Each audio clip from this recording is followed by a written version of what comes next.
Ça y est, on est reparti? On est reparti pour des nouveaux avis filmiques, cinématographiques, sur des films récents ou pas. D'ailleurs, pas du tout. J'ai sélectionné une liste pas récente du tout, mais bref. Écoutez, je complète ma filmographie petit à petit, et on va faire un petit bilan des films que j'ai vus depuis la dernière fois. Enfin, un petit bilan, un avis rapide, on va dire. Et voilà. Voilà, j'ai pas grand-chose d'autre à dire. On va y aller. Donc, nous allons commencer par un film. Globalement, j'ai mis des films que j'ai aimés, parce que les films que j'ai pas aimés, je vais vite fait en citer deux trois que j'ai pas aimés, mais c'est pas forcément que j'ai pas aimé, c'est juste que ça ne m'a pas touché, et qu'à la fin j'étais en mode bof. Mais voilà. On y va? Allez. Je vais vous parler de Jojo Rabbit pour commencer. Jojo Rabbit qui est un film réalisé par Taika Waititi, c'est celui qui a fait, plus récemment, qui a fait Thor 3 et 4 dans le MCU. Et c'est lui qui avait fait What We Do in the Shadows, donc Vampire en toute intimité en français, que j'ai vu aussi, qui était... Voilà, c'est le genre de film dont je vais pas parler parce qu'à la fin j'étais en mode ouais, bof. Je suis peut-être passé à côté de ce film, mais bof, voilà. Dans tous les cas, là on va parler de Jojo Rabbit que j'ai bien plus apprécié. Alors au-delà du message ultra évident du film, c'est-à-dire que le film en fait c'est un petit enfant dans la jeunesse hitlérienne qui est complètement fan d'Hitler et qui veut rejoindre son armée. Ça se passe donc en 1942 ou 3, je ne sais plus exactement. Et voilà. Et tout le film, en fait, il y a des moments un peu à la limite gênants parce que il y a plein de moments où il va te dire regarde les nazis, c'est pas bien, regarde les nazis comme ils sont ridicules à faire des trucs débiles. Toi, tu dis oui, mais c'est plus une porte ouverte que tu es en train d'enfoncer là, c'est c'est une porte de garage ouverte. Je sais pas comment dire, j'ai pas de meilleure allégorie, mais des fois t'es genre ouais, oui, oui, les nazis c'est pas bien, mais on le sait depuis 60 ans en fait. J'ai pas besoin de faire un film pour critiquer ça. Mais au-delà de ça, ça c'est un petit aspect évidemment que je vous dis. Mais au-delà de ça, le film j'ai adoré parce que en fait l'histoire c'est un gamin donc dans la jeunesse hitlérienne, sauf qu'un jour il va découvrir que sa mère elle cache une juive dans sa maison. Et la juive elle va tout de suite lui dire alors si tu me dénonces, je sais, je vois tes motivations. Si tu me dénonces, je dénonce ta mère. Et là, le petit se retrouve le couteau sous la gorge. Il sait plus quoi faire. Et il va devoir apprendre à cohabiter avec elle. Et il va poser des questions.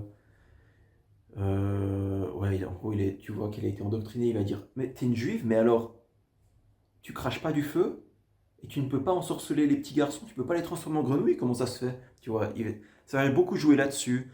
Et petit à petit, tu vas voir que son esprit va s'ouvrir, mais bon, ça paraît un peu simplet quand je vous raconte ça comme ça, mais le film est excellent, moi j'ai adoré en tout cas. Les gamins qui jouent, ça doit être deux gamins de 8 et 9 ans, ou truc comme ça, ils jouent super bien. Vraiment super bien, c'est assez bluffant. Franchement, je ne peux que vous recommander ce film. Mention spéciale au petit gros à lunettes, je ne sais pas comment le décrire autrement, qui joue super bien et chaque scène où il est présent, t'es genre, enfin il est là. Parce qu'il apporte vraiment un plus au film, je trouve. Mais bref. Passons. Une grosse recommandation du coup. On va parler d'un autre film. Ce film est sorti en 2000. Il doit être sorti en 2016, 17, 19. Dans ces eaux-là, quoi. Je sais pas exactement quand. Bref. Pour éviter de passer trop de temps sur cette vidéo, on va avancer un peu. Je vais vous parler de Ocean's 11, que j'avais jamais vu. Effectivement, qui est un film sorti en 2001. Réalisateur, je ne sais plus, mais je crois pas que ce soit quelqu'un de très connu. Tout simplement, l'histoire, c'est un braquage de casino. Un type s'appelle Ocean, il recrute 10 types, 10 mecs pour faire un braquage du casino. Du coup, ça fait 11 types, du coup, Ocean's 11, tout simplement. Euh, Sauf que c'est un braquage millimétré, sans aucune erreur, et qui se passe sans aucun accroc, parfaitement organisé. En même temps, j'ai envie de te dire, parmi les braqueurs, ils ont pris les acteurs les plus beaux gosses de l'univers, c'est-à-dire Brad Pitt, George Clooney, Matt Damon, encore tout plein d'autres, toute une clique. En même temps, s'ils ramènent tous les beaux gosses, comment tu veux que ça foire? J'ai envie de dire, tout était couru d'avance. Bref, j'ai passé un bon moment devant le film. sans que ce soit renversant, mais j'ai passé un bon moment. Voilà. Faut pas en entendre des masses, mais c'est un bon moment que tu passes. Voilà, pas grand chose à dire de plus sur Ocean's Eleven. Ensuite, on va parler d'un grand film, puisqu'il a eu la Palme d'Or 2019. Il s'agit de Parasite, un film coréen. Je vais éviter de vous dire le nom du réalisateur, parce que ça, je ne le sais plus, je l'ai oublié. Euh, Parasite, donc, qui est l'histoire d'une famille défavorisée qui vit dans les quartiers populaires, qui va réussir, il y a le fils de cette famille qui va réussir à avoir un job en tant que prof d'anglais dans une famille riche. Et d'un coup, il va être totalement dépaysé.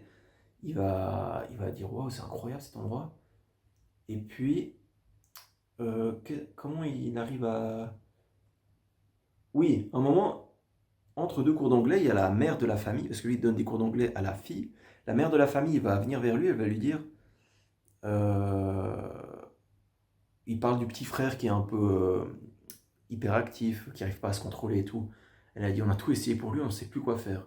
Et lui, d'un coup, il lui vient une idée, il dit, ah mais attendez, je connais quelqu'un qui s'y connaît très bien dans ce domaine-là. Et en plus, elle a des super résultats, je pourrais vous la recommander si vous voulez. Elle dit, ah oui, ce serait top. Du coup, il recommande sa sœur à lui, et il l'a fait passer pour quelqu'un qui a fait des hautes études de psychologie. Et alors qu'elle a rien fait du tout. Et il va l'infiltrer dans cette famille-là pour qu'elle donne des cours particuliers aux petits gamins. Elle va très bien se débrouiller. Ensuite, la sœur va se débrouiller pour faire virer le chauffeur qu'elle va accuser d'agresseur sexuel, alors qu'il n'a rien fait. Comme ça, le chauffeur se fait virer, et en même temps, elle dit, ah bah j'ai un autre chauffeur à vous recommander, ça tombe bien, c'est son père. Et du coup, petit à petit, en gros c'est ça le film, petit à petit, toute la famille pauvre va parasiter, entre guillemets, la famille riche. Et voilà. Et sauf que ça va mal tourner. Je vous dis pas comment, mais ça va mal tourner à la fin. Mais c'est très... Tu suis ça avec attention parce que tu te dis, ah, ils vont se faire coincer à un moment, c'est pas possible, tu peux pas... C'est tellement gros que ça qu'ils vont se faire coincer. Mais voilà, c'est intéressant. Franchement, je vous le recommande parce que c'est vraiment... T'es pris dedans du début à la fin juste pour voir, mais tu te dis tout le long, mais à quel moment ils vont se faire coincer? Mais voilà, franchement, j'ai passé un très bon moment. J'ai pas vu le temps passer. Et je vous le recommande. Voilà, ensuite on va parler d'un grand classique. Wayne's World. Avec la fameuse chanson Wayne's World. Wayne's World. Bon, alors j'ai appris récemment que c'était un classique de son époque. Moi, j'avais pas trop entendu parler de ce film. Mais bon, c'est marrant. Ça m'a toujours fait rire. Je l'ai vu avec des potes, donc ça nous a bien fait marrer.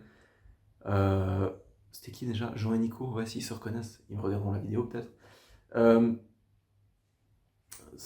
ça nous a bien fait marrer en vrai. Il y a des trucs qui marchent toujours assez bien, des gags qui marchent toujours bien. Je pense notamment à la scène du placement de produit, qui était bien, bien drôle. En gros, c'est une scène, bon, je pense que vous la connaissez, elle est super connue. Une scène où il y a le producteur dans le film qui veut dire ah, si on veut pouvoir faire ça dans le film, il va falloir qu'on fasse des placements de produits. Et le mec dit, alors jamais de ma vie je vendrai mon cul pour des placements de produits. Et pendant ce temps, tu le vois bouffer des Doritos.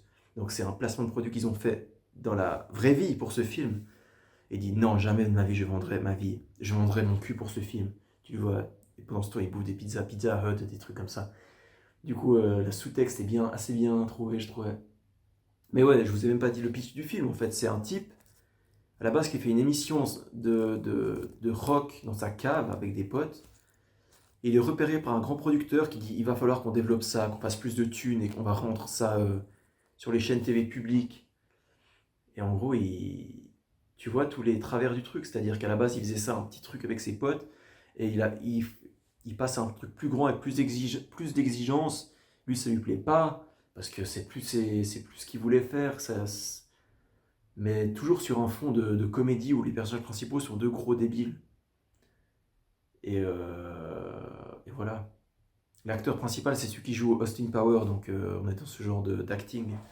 Où d'un coup, il regarde la caméra, il fait Oh no! Il fait un gros sourire. Ce fameux gros sourire très connu de lui. Mais bref, ça a vieilli, certes, mais c'est toujours aussi drôle. Franchement, c'est toujours aussi drôle. Il y a le 2 d'ailleurs aussi que je dois regarder. Faudra que je me mette le 2. Voilà, recommandation également. Ensuite, on va parler d'un film de Eric et Ramsey. Pourquoi pas? Pourquoi pas? J'ai regardé pas mal de films d'Eric et Ramsey ces temps. La Tour de Montparnasse Infernale était pas mal, même si ça a vieilli. Et j'ai l'impression que ce film vit à travers ses références en fait. Le film en lui-même est bof, mais il a tellement de références et de phrases cultes qu'il devient bon. Qu'est-ce que j'ai vu? J'ai vu Double Zéro qui était bof aussi. Mais on va parler de Seul Tout. Seul Tout, par contre, là j'ai bien aimé. Pourquoi Seul Tout? Parce que Eric et Ramsey, donc Ramsey joue un mec en cavale qui est poursuivi indéfiniment par Eric, qui est un policier névrosé, mais vraiment. Et en gros, sa vie consiste à essayer de coffrer Ramsey, parce qu'il n'arrive jamais à le coffrer, il lui échappe toujours. Et son objectif de vie, c'est vraiment d'essayer de le coffrer.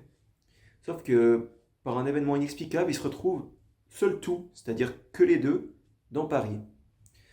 Donc il n'y a plus personne, tout le monde a disparu, toute la ville est déserte, et d'un coup, pour une raison inexplicable, ils sont que les deux. Ramsey, qui joue le mec en cavale, il en profite pour faire toutes les conneries du monde dans une ville où tu es seul. Il va voler une Formule 1, il fait les tours des Champs-Élysées et tout. Et Eric, comme il est très névrosé et tout dans son truc, il va rester au poste de police, il dit bon, on va faire comme si tout était normal. Il reste sur son ordinateur, il dit non, et il continue à venir aux heures de boulot, aux mêmes heures que d'habitude. Il dit quand j'ai signé le contrat, j'ai signé pour venir à ces heures-là, donc je continue à venir à ces heures-là. Et je continue, puisque on ne m'a pas donné l'autorisation de m'arrêter. C'est vraiment, il joue un personnage tellement drôle, vraiment ultra névrosé, c'est assez drôle. Et non, franchement, le film, c'est un de ceux de Eric et Ramsey que j'ai le plus apprécié. C'est drôle, il y a toujours des fois de l'humour qui ne fonctionne pas. C'est un peu ce que je reproche à leurs films, c'est que des fois l'humour il fonctionne pas. Tu les vois que les deux qui sont dans leur délire, mais tu vois que toi tu es extérieur à leur délire. Et tu les vois les deux en train d'essayer de faire leur truc, tu dis mais on n'est plus avec vous les gars, on n'est plus dans le truc. Mais là ça marche quand même, là ça marche un peu mieux. Je vous le recommande, c'est celui que je vous recommande le plus de Eric et Ramsey, donc voilà. Bref, on reste dans le cinéma français avec un autre film, un film de Quentin Dupieux, Réalité. Réalité que j'ai bien apprécié globalement aussi, sachant qu'il y a pas mal de films de Quentin Dupieux que j'ai moyennement apprécié, voire pas du tout. Réalité fait partie de ceux que j'ai appréciés, donc on peut le saluer. C'est vraiment un film qui va jouer avec les codes de la réalité. Vraiment, je peux pas le décrire autrement. Il y a un moment, tu sais plus quelle timeline est la réalité parce qu'il va y avoir plusieurs timelines. Et ouais, franchement, je peux pas trop vous dire plus sur ce film, mais il y a un moment, il y a un type qui va appeler son patron.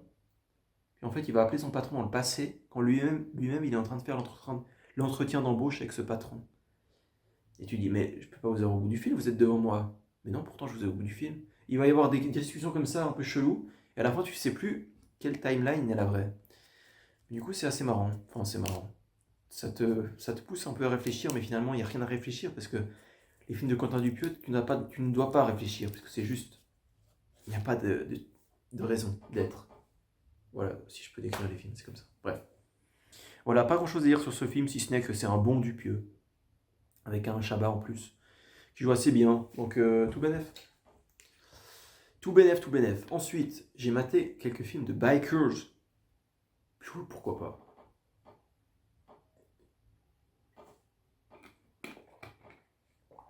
Je vais vous les citer, donc, enfin, je vais vous en parler dans l'ordre d'apparition dans l'histoire de l'humanité. Donc, on va commencer avec Easy Riders des années 60, quelque part par là, avec Jack Nicholson et deux autres types dont j'ai oublié le nom. Mais c'est con parce qu'il y a Jack Nicholson sur l'affiche et tu sais qu'il est dans le film. Il apparaît, allez, on va dire 45 minutes, 1 heure au milieu. En gros, tu as deux personnages principaux qui sont deux bikers. C'est vraiment l'histoire de deux bikers qui sillonnent les routes d'Amérique. Et tu vois comment c'est intéressant parce que le film s'attarde sur la manière dont les gens normaux, enfin les gens normaux, les citoyens américains traitent ce genre de personnes. Ils les traitent comme des chiens, comme des mecs qui font pas partie de la société, comme des punks, je sais pas quoi te dire de plus. Mais voilà, à un moment, il se retrouve en prison, je sais plus pour quelle raison, et c'est là qu'il rencontre Jack Nicholson en prison. Du coup, il dit, ok les gars, votre vie a l'air cool, je vais faire un bout de chemin avec vous. Ils montent sur leur moto, ils font un bout de chemin avec eux, et bon, je vais pas vous spoiler comment ils se séparent de leur chemin, mais à un moment, ils se séparent de leur chemin, et c'est dommage parce que c'est lui qui avait la meilleure. Cet acteur, c'est quand même, quand il parle, tu l'écoutes, hein. Quand il parle, tu vois vraiment, il a une façon de se rendre intéressant quand il parle et de rendre l'histoire intéressante qu'il dit. C'est vraiment, ouais. Et après, quand il disparaît, ben, tu dis, ouais, ben, on reprend le film, mais du coup, c'est moins bien. Parce que quand il est là, ça apporte un plus. Et voilà. J'ai envie de dire, le film sans Jack Nicholson, je sais pas s'il vaut la peine, mais bon, Jack Nicholson apporte un gros plus au film. Mais ce film m'a pas franchement marqué, pas franchement parlé.